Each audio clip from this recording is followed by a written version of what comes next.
Hey guys, Desolator Magic here. We just had the pre-release for Outlaws of Thunder Junction, and coming up approximately this Friday is the official unofficial release of OJT. You can pretty much just buy it whenever it shows up. They don't really do release dates anymore.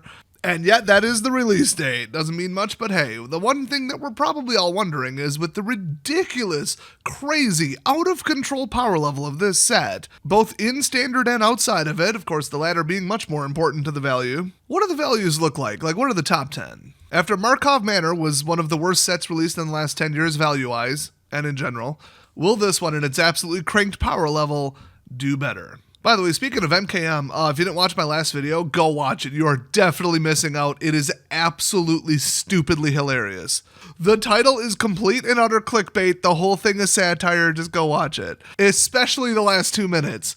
Oh my god. Anyway, let's just do the top 10. Let's do the rundown. And you guys know, as are the rules, because I want to know, like, the bare minimum I want to play the card price, not the collector premium price. We're doing no special trims, as I call it. Trims, of course, meaning treatments, frames, special editions, serialized, everything together is a trim. So in 10th place, and this is shocking, it's Oko the Ringleader. Now I say that because he's the number one most valuable if you do go into the fancy trims.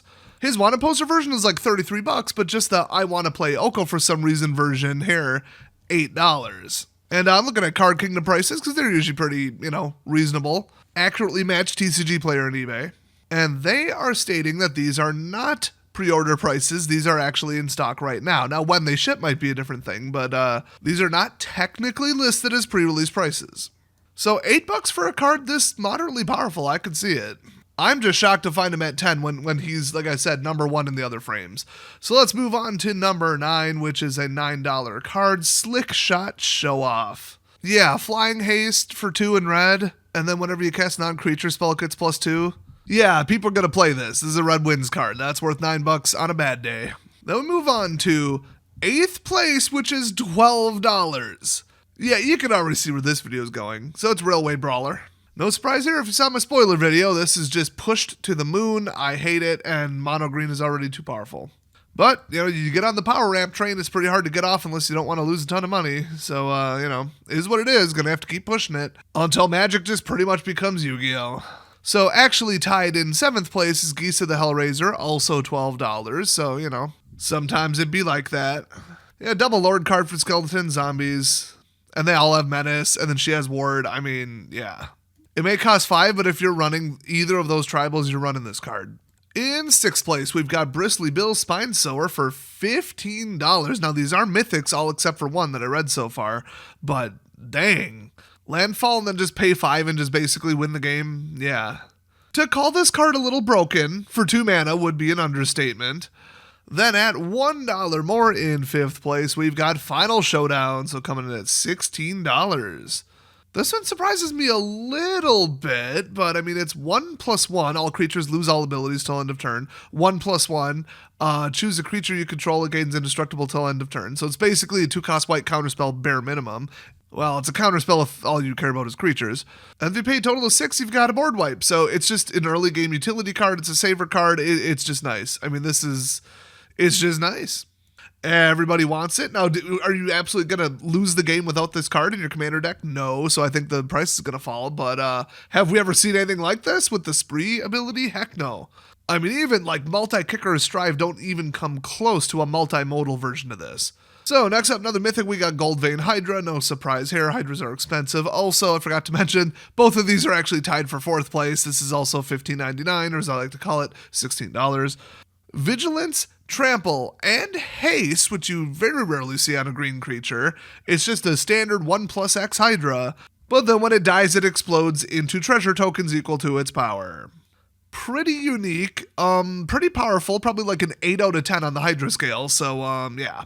Then in 3rd place, we've got Tiny Bones the Pickpocket. Little surprising here. I mean, it's a 1/1 for 1 Death Touch, so okay, cool. Skeleton Rogue, okay. But then, whenever he hits, which will be quite often, you get to cast a spell for free if you want out of that player's graveyard. Now, it doesn't say play a card because just stealing their lands and stuff would be utterly ridiculous.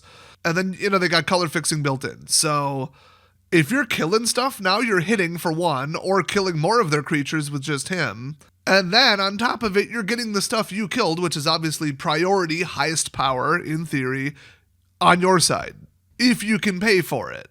That is insane. That is definitely worth the $18 that this is at. Next up, big surprise, Terror of the Peaks. Oh boy, $20, it's a reprint. I mean, whatever. Any creature, any color, doesn't even matter, ETB on your side. This card, so you can grant this creature lifelink, just saying, deals damage equal to that creature's power to any target, including your opponent. Or a creature, or a planeswalker. This card should probably be banned from everything. I mean, it's a red card that costs 5, I get where they were going here. If this was green, people would be losing their minds, but then redlock it. Say any red creature that enters the battlefield.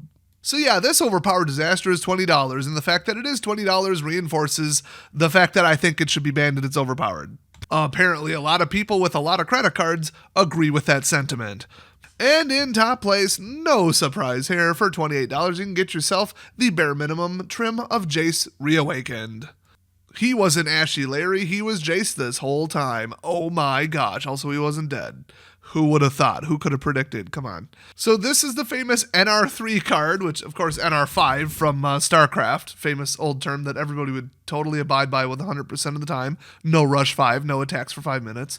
So he states, you can't cast this spell during your first, second, or third turns of the game. So it doesn't stop everybody, which would be really actually kind of funny, like a ley line that did that. I said funny, not well balanced or a good idea. I said funny. So I wonder if they did that because he's a 2-cost double blue 3 loyalty. His +1 is the never before seen in the color blue ability, draw a card then discard a card for +1. Then he has another +1. You may exile an online card with mana value 3 or less from your hand. If you do, it becomes plotted.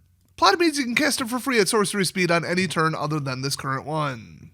So 3 or less, but still, he's up-ticking while giving you a future free cast. Somewhat limited, but I mean, the one thing is, I don't know if people realize this, it can't be a counterspell, because counterspells can't go off at sorcery speed. But it could be a draw spell. Nothing stopping that. Just load up a divination, a bounce, an exile, and it doesn't even say blue. Could be anything. Could be a red spell. He could be joining the Izzet Guild.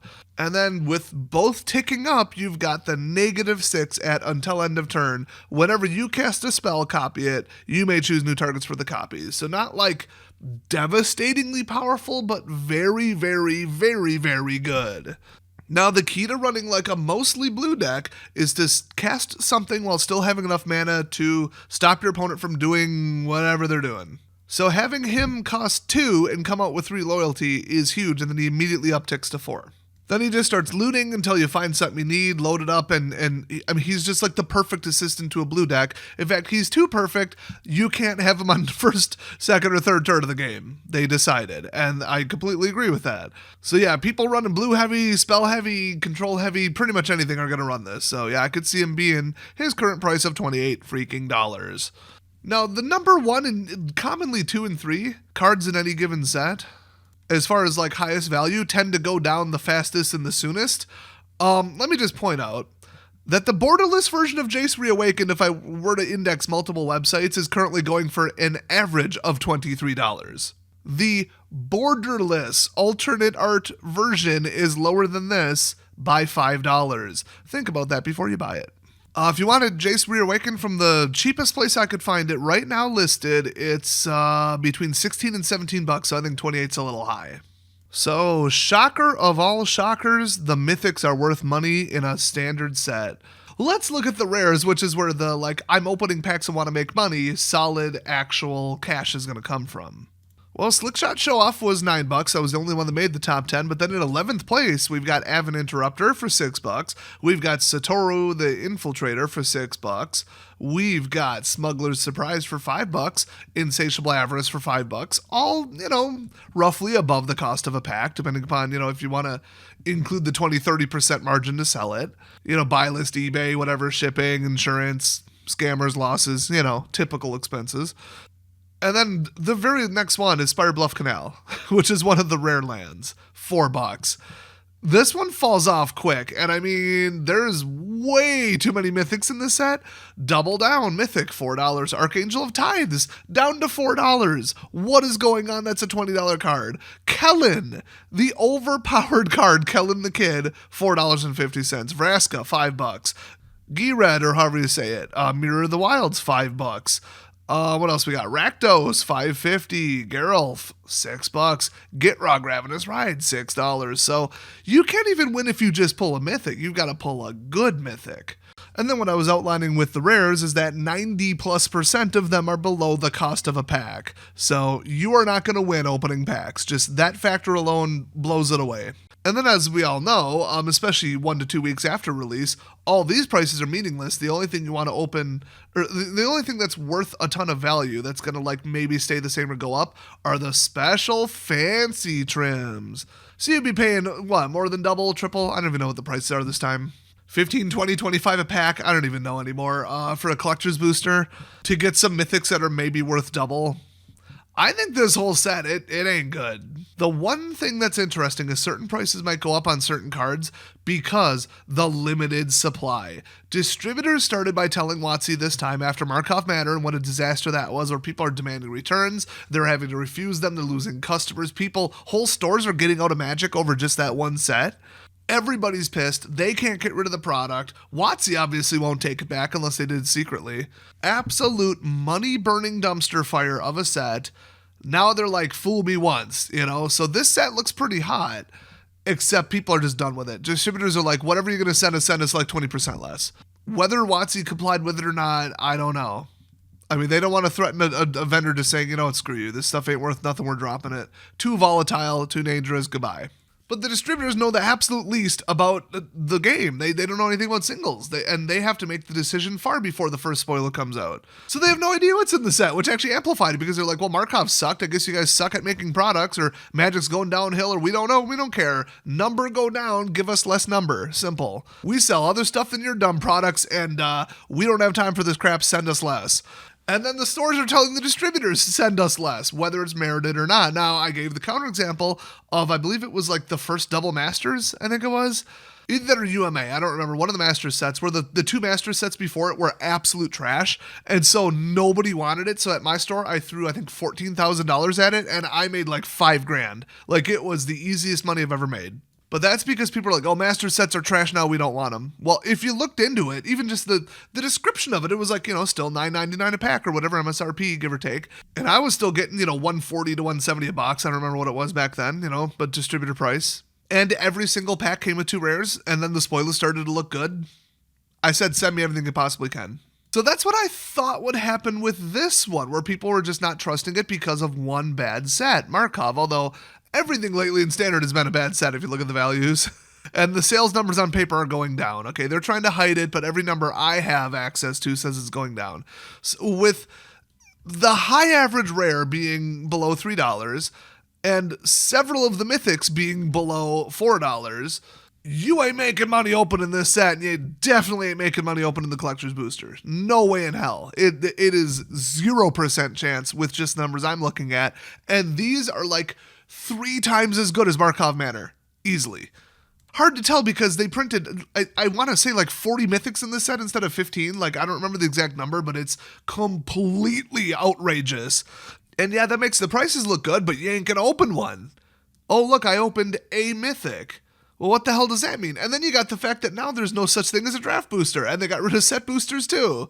There's a play booster, I believe it's called, and then a collector's booster, and I think that's it, unless they did some wacky stuff again, like the Cluedo edition special whoop-de-doo semi-seeded color-locked whatever super pack thing. Which, if you saw my last video, which, last reminder, go watch it. Oh my god, it's hilarious. I hired actual fake actors. And just some of the jokes in there, I'm telling you, you are absolutely missing out if you did not see our MKM Open video, where we helped out a poor child who got rejected by the Make-A-Wish Foundation to cure his ligma. So we cured it with the power of sheer value in Karlov Manor that, once again, I'm pretty sure I've been calling Markov Manor this entire video. I don't know where they are, and I don't care. Thanks for watching. Don't buy this set to open it and make money. It's just misleading. They just want you to say, ooh, $20 cards, $10 cards. Ooh, I'm going to open it. Well, no, because you're going to get hit with the 80% of cards in that rarity tier that aren't there. Even if some of the play boosters can technically contain multiple rares, it just doesn't matter. It doesn't add up. Even with the short supply, it still doesn't add up. You're still not going to make money. They just wanted this to look good. The only thing is if like 10 cards skyrocket and there's just nothing you can do about it because the supply is 0, but then where are you going to get it? So that's a heck of a gamble. really, I would just wait for a master's set if you're going to open something for money. So, hey, thanks for watching, everybody. Leave a like if you enjoyed the financial insights that are definitely not financial advice, and I'll see you guys next time.